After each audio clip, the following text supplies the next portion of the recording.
Let me think about it. We've all heard those disconcerting words, right? We tried hard to convert a prospect into a client.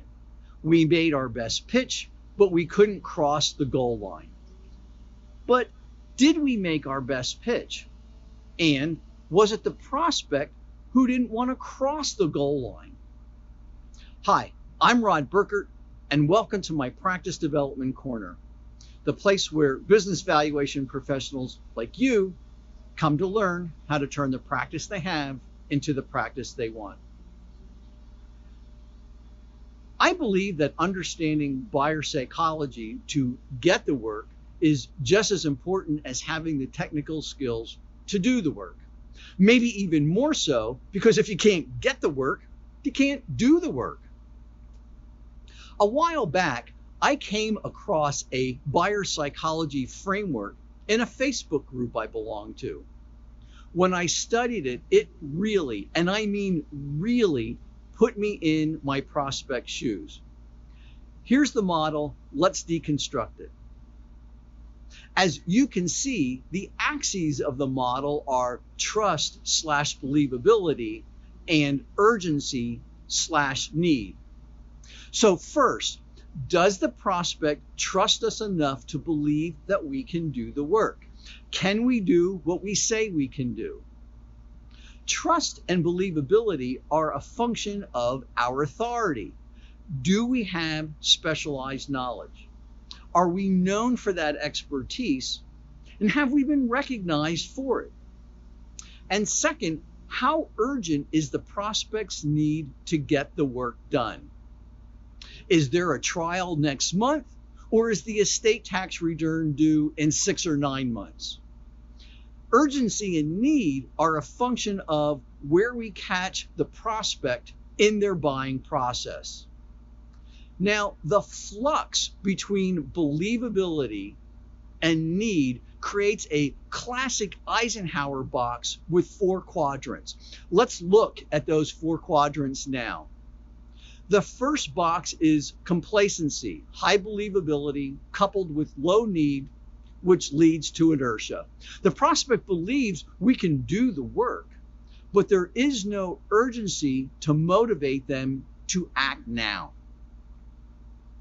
The second box is indifference, low believability coupled with low need, which leads to rejection.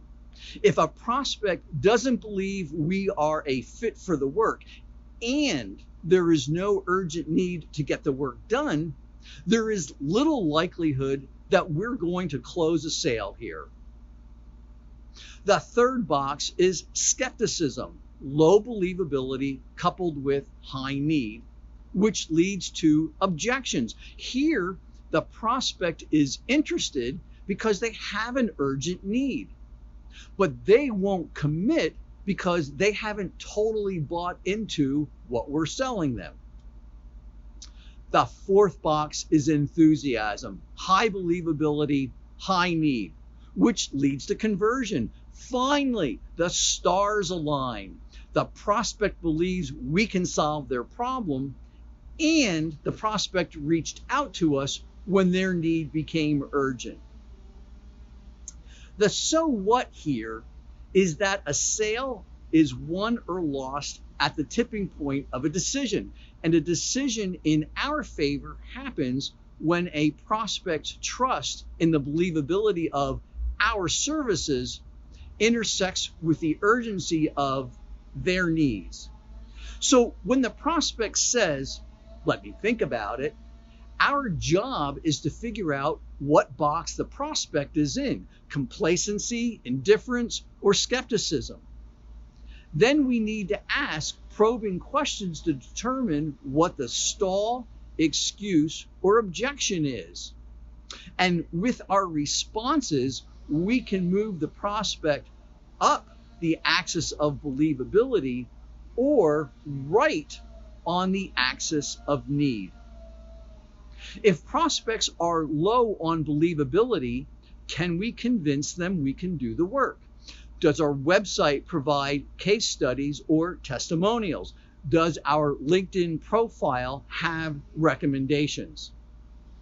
If prospects are low on need, do we have a way to nurture them until they're ready to buy? Do they get a newsletter from us, or emails or phone calls to periodically check in with them?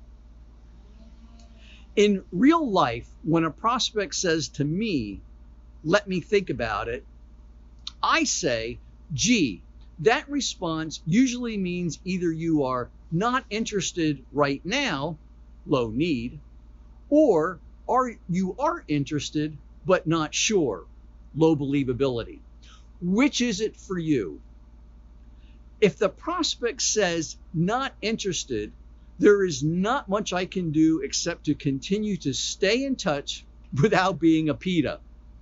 But usually the prospect says not sure, which is a euphemism for our fit or my price. So I ask, do you think we are not a good fit, or is it my price? And we go from there. I'm either going to be a good fit or not. Maybe there was some misunderstanding about my experience that I need to correct. And if it's price, it's price. Though I do normally offer pricing and service options to change the question from, do I want to work with Rod, yes or no, to how do I want to work with Rod, which option? At the end of the day, we need to recognize that prospects will hire us when they need our services, not when we need their business. So a rejection for any reason might not mean no, it just might mean not yet. We should nurture the prospects in our CRM system. Over time, the no can become a yes as the prospect consistently hears from us, and we use those opportunities to create value and build rapport. That is this episode's practice development message. We do a much deeper dive into this model in my coaching program because it is so critical to understanding prospects and converting them into clients.